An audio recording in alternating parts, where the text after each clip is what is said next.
Yo, what's going on? It's Ken Spence. So, um,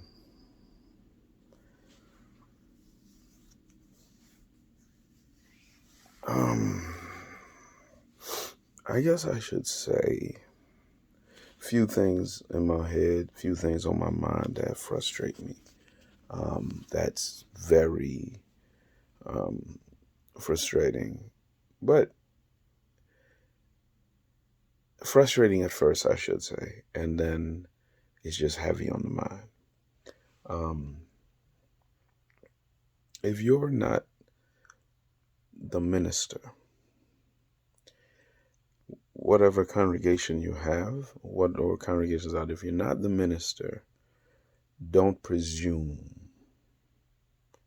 you understand everything that the minister deals with. I say that because I'm noticing more. There are a lot of conversations around the minister, about the minister, and at the end of the day, like, I can't do anything but, like, I laugh. And the reason I laugh has everything to do with, well, you're presuming too much. You're presuming a lot. And if there's one thing I can tell you about ministry, ministry develops the ability to be discretionary, where information is presented to you in such a way that you have to, mom's the word, where you look at people and you just see people. But when I say discretionary, I mean even with yourself, you can hear information and move that away. When I deal with this person, I deal with this person as an individual, as a person, and we'll deal with one another as that. On the back end, I know that information. On the back end, I know that information. And you can have a large group or ministers, a large group of their congregation where they know things that are not public information, and it doesn't phase you. You just operate. And I say that because a comment was made to me recently. A comment was made to me, and the comment was not offensive, but it was, well, and sometimes, unfortunately, we do things like we'll make assumptions. And I say that from a person who was not a minister, but was the son of one, but is the son of one. And I saw things that he dealt with. He was an elder in the COGIC, and there were things he knew that I still know. And I see certain members of certain families from back when. And when I see those folk, I still know that information. And that information has never left my mouth. Why? Because the only person to talk to about it is the Lord. So when you operate in the vantage point of, I've learned this information, I have this information, I'm going to give it to the Lord, you don't hold on to it. So it's not at the forefront. You have to tap into your mental box and say, boom, that technique, or there's a memory technique. I forget the name of it at this point. I actually have the book over here that actually referenced it. But understanding that memory technique is like everything is filed away. I can access that information quickly, but at the same time, I don't need to. And so there are things that's like, no, nothing sits on my mind heavy unless it's dealing with something detrimental to the whole congregation and it's impending. And if it's impending, well, then I have to deal with that. So one of the things that actually sat on my mind after the fire, for example, a lot of stuff was going on. And the first thing that sat on my mind was, this building can't stay dormant, and we have to get everything out of there. We have to get rid of the old stuff that's inside so we get the stuff out. Praise God, he worked it out. First, took it right to Lord. And within a few days, I could say longer than a few days, with certain donations, we were able to, we got 10 grand from donations from various congregations, various people in the church, just a lot of love. And we were able to take care of the expense was 10,000. We already had some money. When we got everything, it worked out that all the donations took care of the clean out. The unfortunate part, it wasn't a full clean out. And it wasn't a full clean out because the individual that came had full ideas about what he was going to do. And at the end of the day, it's like, oh, so everything didn't get okay. And so there was one pain in the neck. So the next thing was, okay, well, we'll get this in time. We got the bulk of the ugly stuff out, and that's gone. That's fine, and that's done. Bet no problem. That was done, and then the next thing we dealt with was the fire. Well, I'm sorry, that's right after the fire. Next thing we dealt with was the building collapsing. The government said they were locking down. It was a mandatory quarantine. This is March 15th was the mandatory quarantine. That was my birthday in 2020. It began that Sunday. They said on Friday they were going to do it. We were in the Collingswood building. Collingswood Church shut their building down March 14th. And so we're like, all right, cool. Everybody online contacted, let everybody know. Boom, we had made it happen. And so there's a lot of stuff. So that sat on my mind. The individual stuff didn't come to me. Unless someone brought it to me, we had to discuss it. So that stuff didn't sit with me. But the big thing was the whole congregation. So then, building collapse. It sat there. It actually, what do they call it? Not congest, not compact. But they had, man, you use this stuff, you add it to your plants. So the building sat here, and that March, because they bulldozed it on the 15th. The 14th, it actually collapsed that night. And then the 15th, the city came, bulldozed it all together. It was sitting at this high. A year later, it was this low. It had certainly compressed and broke down. There's a word for it. It's used in gardening and so forth. This is not coming to me. But it's, right now at least, it's going to come to me later. But to sit there and to see that, it's like, oh, okay. Manure. Anyway, but it's seeing that, and it's like, all right, cool, we got to get rid of it. So now the next thing on my mind is we have to clear this land, because if it sits too long, someone's going to come in, perhaps from the city, and say, hey, now we got to say it. So my mind was, okay, we're good. We're in a building we're able to use, the Collingswood building. By this point, we went back July 20, and we went back, and so we're in the Collingswood building. We're utilizing the building, and it's like, okay, cool. Well, we got to make sure that this is handled. And so October of that year, we had stashed, upwards of 30. It was 35,000, and we took that. So we wrote a check for 35 grand and paid everything. And that they came and Hargrove came and they land. But that's us building, and okay, we paid that off. And so the next thought is, okay, now we got to build. So those things sit on my mind. That's heavy, because that's about a congregation having a fully owned base of operations that we can not just worship and do ministry to the congregation, but also do ministry to the surrounding areas. Those things sit on my mind all the time.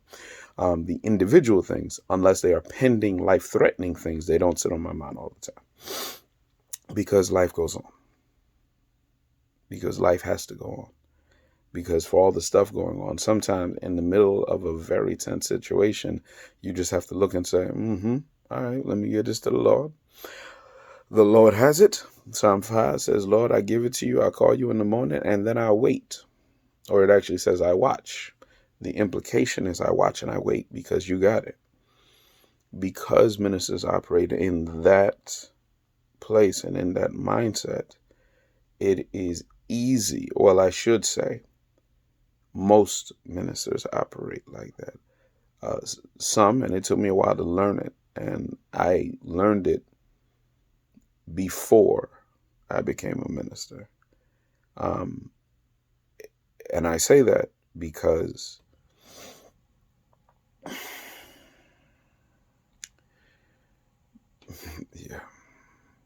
I say that because life happens. So when life happens, you have to operate in faith. Life teaches you how to deal with these things. September of 2019, my younger cousin, some of you that, when a lot of black individuals were killed, a hashtag would pop up. One was Stephen Barrier. Stephen Barrier was my cousin. We found out, I just remember a silly youngster, and the situation, there's a lot more I could say I'm not going to go there. But Stephen Barrier was killed by the police on early Saturday morning, late Friday night. So somewhere in the twilight hours, he was killed by the police in front of Home Depot after he ran. He went to the Home Depot and he hid behind trash cans. They got him, and apparently they beat him to death. I hear this around 1 o'clock in the afternoon, and guess who's preaching 11 o'clock Sunday morning? So you learn to maintain, okay, I have to lock this away because my purpose that the Lord has me here for, in spite of the pain of that, now I must encourage in spite of the pain. So there are things that when I've talked with folk and they say, well, how do you handle this with all of this stuff going on? My older brother, and many of you know this because the stuff was there, but my older brother was shot and killed. Dude must have been imitating the movie. He shot my brother in the back of the head. When he did that, his friend who he was with killed both of them trying to rob them. And that individual's been apprehended by the police and everything. Praise God for that. But my son turns 5 on July 11th. This is last year. July 10th, we're at my mother's house. We have a nice birthday party for him, celebration, and it's a good time. And in the middle of this, my older sister calls me. It's winding down. It's about 5 o'clock. Older sister calls me, and I'm like, oh, she just called to say happy birthday. Must mix of days. You know what I'm saying? Stuff get lost in translation. And so I'm thinking that's that. And she said, I don't have good news. And she starts to cry. What? So I go on, what's happening? And she tells me Sam was shot and killed. And so I'm just like, whoa. And that sits there. And of course, there are tears. My younger brother's with me. And so, we tell my younger sister, and, a lot of tears. And guess who's preaching the next day? Me. And tears sometimes in the sermon. I mean, that happens. But in pain, have to preach. Encourage someone else. This is what God put me here for. I couldn't give that up that's on my mind. But Dale Carnegie calls it daytight compartments in a book. He has How to Keep from Worry. I have the book, not on this bookshelf over here on my desk. It's somewhere over there. But it's one of those things when you learn to live in daytight compartments. Mind you, that day I had to preach the word. It was my son's actual birthday. And so we had cake at the house. And so I'm not going to be, if you will, to use a colloquial term, Debbie Downer on my son's 5th birthday. He's happy. He's excited. And then my son stays with my mother. And then that weekend we flew down to Atlanta, and I preached my older brother's eulogy in pain. But I have a responsibility. There's this mentality of daytight compartments, if you will, that every minister has. Mind you, and I need to call his name. The first person who I learned that from, God rest him, was Arnelius Crenshaw. He came into the gospel meeting at Vine Street. How long ago this was? Before Overbrook. Vine Street moved to Woodbine Avenue and, Overbrook Park Church. So Vine Street, I remember he came. I think I was one of the song leaders for that week. And he came and he preached. And I was impressed at the fact that he preached from the same text Sunday morning, he preached something Sunday morning, then he preached the same thing Sunday evening, Monday evening, Tuesday evening, Wednesday evening. And I was just like, dude, this is powerful, man. Like how he just exegeting the text. I didn't even know what the word was, exegete. But he broke that thing down and he told the testimony of is it his father or is his sister is what it was, his sister. And I believe his father. I could have that wrong. But 2 loved ones that more or less they were dying. And the response, he's like, I want to come there and see you. I want to come there and check you out. I want to come there and make sure you're good. And they're in the hospital. They ain't looking good. And at each point he goes, I remember one statement he said, and for those of y'all that know Brother Crenshaw, y'all remember the statement because I know he said this in more than one place, but he says, "Don't tell me what it means to know him. My loved one is dying, and I'm here preaching, hop on the road and take off to get there. When I get there, our child he passed away about a long ago, or other loved one passed away while he's preaching somewhere." That was the first time I had ever heard anything like that, because the natural reaction, human beings, we have the natural unction to want to go to that loved one, or want to go and be there, and don't want to deal with what's normal. But this is what he said. I was in my teens when Brother Crenshaw said this. And I'm looking at him like, that's what I've been leading song service since. About 14. So I was somewhere after 15. I remember I might have been when I was 16, 17. And this is what he got up there and said. I'm just looking like, word. And mind you, I had a brief little, but it wasn't big. It was the day after my father's funeral, October 4th, was the first time I actually led songs in the afternoon. But that's different. That's after the funeral. That's not in the middle of the trial. That's not in the middle of, well, the person's dying. That's not there. That's after. But he said that, and that never left me. Only for years to pass by, and twice in 19 and in 21 have to deal with a similar circumstance. And do I regret? Do I feel like, oh, well, I should have just went up to Connecticut, or I should have just went to Atlanta immediately? No. Because I knew who holds me, and I know who continues to do so. In the same way, that has blessed me in ministry.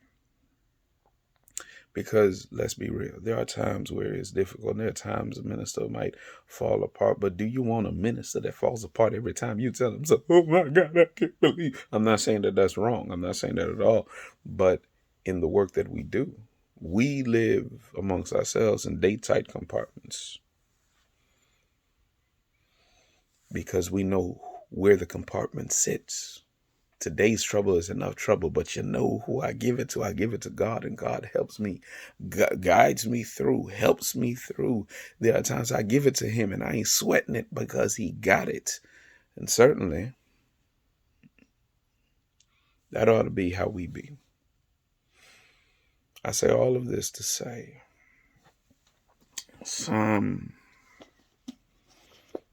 that got to be Psalm 5 as it sits on my mind. I'll read it right quick, so that the message will be yours after we locate the passage of scripture. But if it's one thing I've learned, is that in the midst of all of this stuff that we deal with, in the midst of all of this mess that at times we deal with, compartmentalize, but make sure God is in the compartment. Psalm 5, New Revised Standard Version, says to the leader for the flutes, a psalm of David: "Give ear to my words, O Lord, give heed to my sighing. Listen to the sound of my cry, my God, my King and my God, for to you I pray." King James says, "My God, my King." Anyway, for to you I pray. O Lord, in the morning you hear my voice. In the morning I plead my case to you, and watch. And dare I say, Lord, to live, that is indeed the best way to live. That in spite of what you are dealing with, in spite of all the stuff, in spite of, give it to God. Because we have to.